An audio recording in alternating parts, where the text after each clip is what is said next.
Hello world, welcome to Inbanks Unfiltered, where I talk about almost anything. This video will be, I really didn't know what the title is on, so I'm gonna just do it WTF6. I was gonna make it F NeyDiz Part 2. I was gonna do it on, I was gonna do like a bigot-ish Part 2. And I'm like, I'll just do WTF6. Alright, so as you see, the unknown racist past of Micky Mouse explained. Mortimer Mouse, really. Shout out to Comedy Hype. This one I subscribe to. I don't highly recommend, but it's alright. Over the last 2 years, all the streaming providers have kept themselves busy snatching down episodes of cherished comedies because they featured blackface. The catalog of condemned shows isn't short.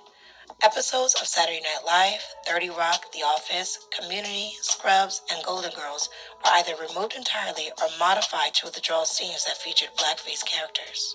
Meanwhile, Jimmy Kimmel left his position for a while when he apologized for his past use of blackface on The Man Show, the late 1990s, a Comedy Central show he co-created with Adam Carolla that was intended to be unapologetically provocative. The whole joke is that Malone talks like a racist cartoon, with lines like Karl Malone read on TV about white people getting deducted by aliens, sticking all kinds of hell up their butt.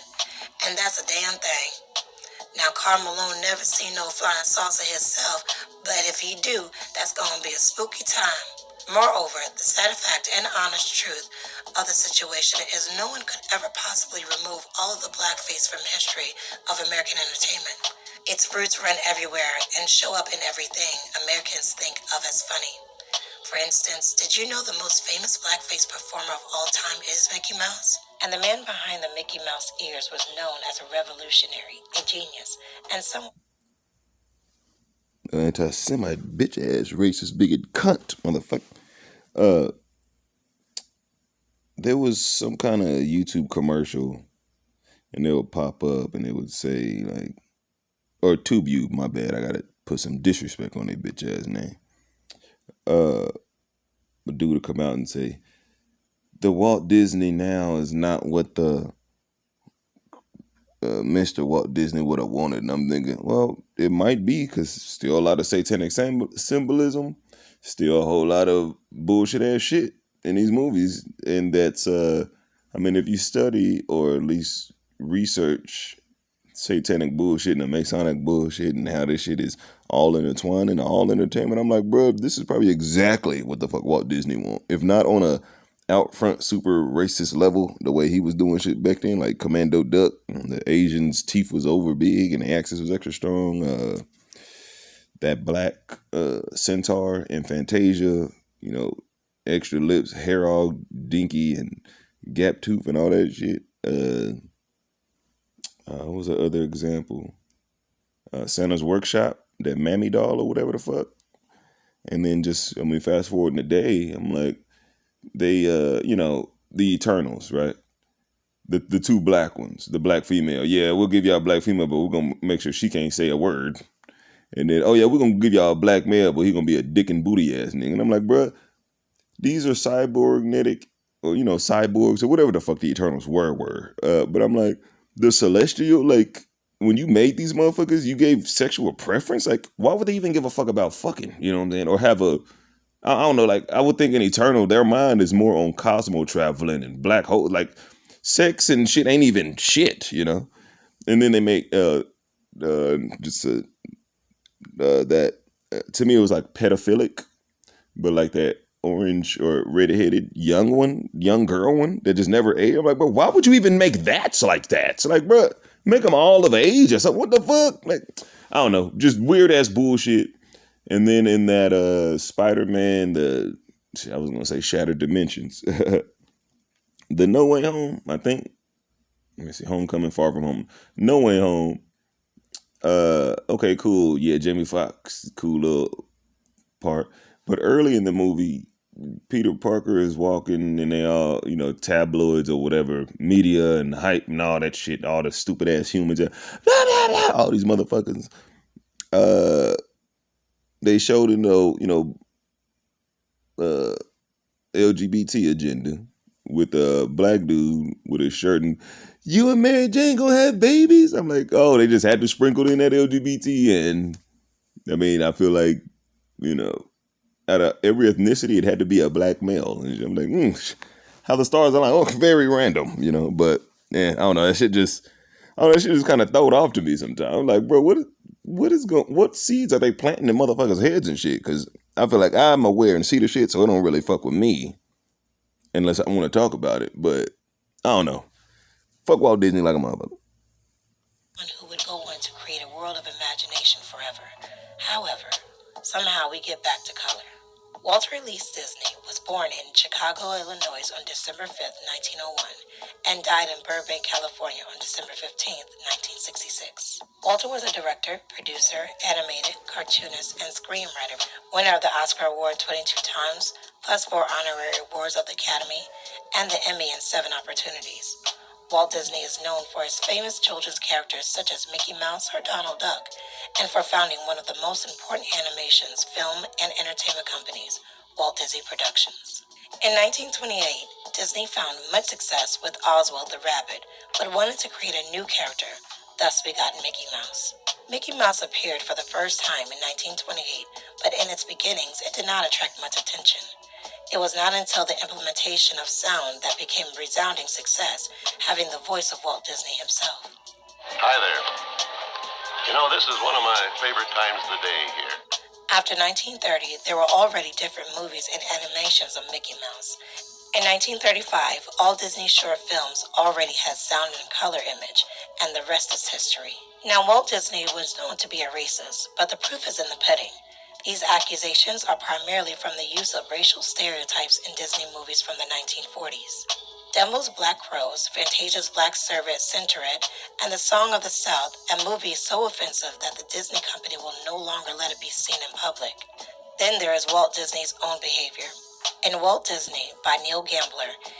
And Neil Gambler also authors a book called Empire of Their Own, How the Jews Invented Hollywood. I finished the first chapter, and to me, that's more than enough. But, you know, closed-minded creatures and Negro bots that don't research shit, hear shit from me, and now I'm the weird one. I'm like, nigga, you ain't even done shit, though. At least be like, nigga, you may or may not have a point, but let me do my own research and I'll come back. And now blah, blah, blah, blah, blah, blah. You know, the stupid-ass robotic motherfuckers. But no, that's real cool seeing Neil's name right there. And I'm like, bro, I'm sure he body bags the Walt Disney, or at least gives out facts that are covered up, or that people that are so emotionally attached to Disney, they just won't, it won't be nothing. And they're like, oh, still Disney, I thought that Mickey Mouse. Stupid ass motherfucker. He cites a meeting in which Disney referred to the Snow White dwarfs as the nigger pile, and another in which he used the term pickaninny. The book says that Disney predicted the Song of the South controversy and attempted to make it less racist with a revision and a conference with the NAACP. The gathering never happened, and the movie came out anyway. There was also some disagreement about the company's reluctance to hire minorities at Disneyland. In his book, Birth of an Industry, Blackface Minstrelsy, The Rise of American Animation, author Nicholas Salmond writes, commercial animation in the United States didn't borrow from blackface minstrelsy, nor was it simply influenced by it. Rather, American animation is actually, in many of its enduring incarnations, an integral part of an ongoing iconographic and performative tradition of blackface.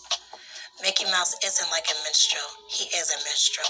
If you desire hard proof of Mickey Mouse's racist past, check out Steamboat Willie, his first popular cartoon short from 1928. Throughout, Mickey and Minnie act with the usual coonish immaturity of minstrel characters. They're even in the usual minstrel attire like them. You'll notice when Mickey relies on the boat's hook arm to grab Minnie from the shore and then unceremoniously drops her on the ship's deck, sheet music falls out of her bag. But not just any sheet music, it's a very specific song, Turkey in the Straw, the signature tune of Zip Coon, the co-founder of Blackface Minstrelsy. Even if you haven't heard of him, Zip Coon inspired the song you definitely know. A title phrase that comes directly from the chorus of Turkey in the Straw. In 1916, about a decade or so before Walt Disney's animators created Steamboat Willie, a Broadway actor named Harry C. Brown had recorded an updated version of Turkey in the Straw. Sung to the same tune, it was his first ever hit album. Brown, however, renamed his version Nigger Love a Watermelon, Ha Ha Ha. It's often called one of the most racist songs in the history of American music. In other words, Disney didn't pick Turkey in the Straw by accident. He knew exactly what it referred to, blackface minstrelsy. There's also another early Mickey Mouse cartoon, 1929's The Haunted House, worth examining. Notice how once Mickey Bruh, hold on, bro. is locked inside the... Also another early Mickey... That shit look creepy as fuck to me. I don't know why. That shit just do. I'm like, bro, I could watch Saw, The Conjurings, all these horror, Hellraiser, all that shit, you know? But then like, they're like, bro, this just look, bro, Mickey Mouse cartoon, 1929's The Haunted House, worth examining. Notice how once Mickey is locked inside the scary house after the lights go out, as he's wandering through the dark, both terrified and superstitious, he stops and only his eyes, lips, and gloved hands are visible. Mickey does a brief blackface routine as he sings, quoting the most famous line from Mammy, the most famous blackface song in American film. Mommy. Lastly, watch Mickey's Melodrama. It's a short from 1933 that features Mickey and Minnie performing their version of Uncle Tom's Cabin with a whole cast of cartoon animals in blackface. Rather than burnt cork, Mickey uses an exploded firework to apply an unmistakable fresh coat of comical blackness. It's surreal to see Mickey's slave master threaten him, "Bow down to your master, I own your body and soul," and the plucky mouse in blackface responding, "You may own this body, but my soul belongs to the Lord." Now let's be real. Mickey Mouse or Disney isn't going to be canceled on account of his or their minstrel past. But that also doesn't mean that we should ignore the fact that the beloved cartoon mouse is a continuation of a racist American tradition that demeaned black people to make a fast buck. If anything, I'd argue that calling the attention to Mickey Mouse in blackface is a good way to discuss systematic racism. Removing offensive material should never be the no-brainer choice. We need to think about things. To do so, we need to keep the receipts. Because when you erase the evidence of racism, it starts to feel more like covering up a crime than a heartfelt apology. Besides, Mickey Mouse is his past just as much as he is his future. This is equally true of America. In that way, racist Mickey Mouse is a good measure of how far we've come, but only if we're honest about our ugly past first. And I know a lot of people are some of the quick bigot defenders or try to calm all the peace will do the whole, oh man, that was in the past and all that. It's like, all right, cool. So we'll wipe that under the rug. But then when I want to bring up shit that's even in the past or past, way past, such as like, you know, the stories that people like to believe of God drowning the planet and a serpent talked and sacrificing his own kid for I don't know what, for everybody's sins, I guess. So, and then it's like, you know, so that way past, you know, no, all that's still so and so. But then when I want to bring up evil, bigot, you know, satanic, racist motherfuckers, oh no, that just man, times are different now. Yo, what the fuck? But yeah, man, this little something on NeyDiz being a bitch, you know what I'm saying? Being a little soulless. Let me see, how can I say this? I guess a soulless subhuman. How about that? But yeah, yeah, a little something. Shoot, hopefully you learned something or you got something out of this, or you know, can come back at me with something. I don't know. But yeah, shit, y'all be cool. Keep your stress low. Don't be scared of nothing. Be prepared for Now I'm all stuttering. Y'all be cool. Keep your stress low. Don't be scared of nothing. Be prepared for anything. Peace.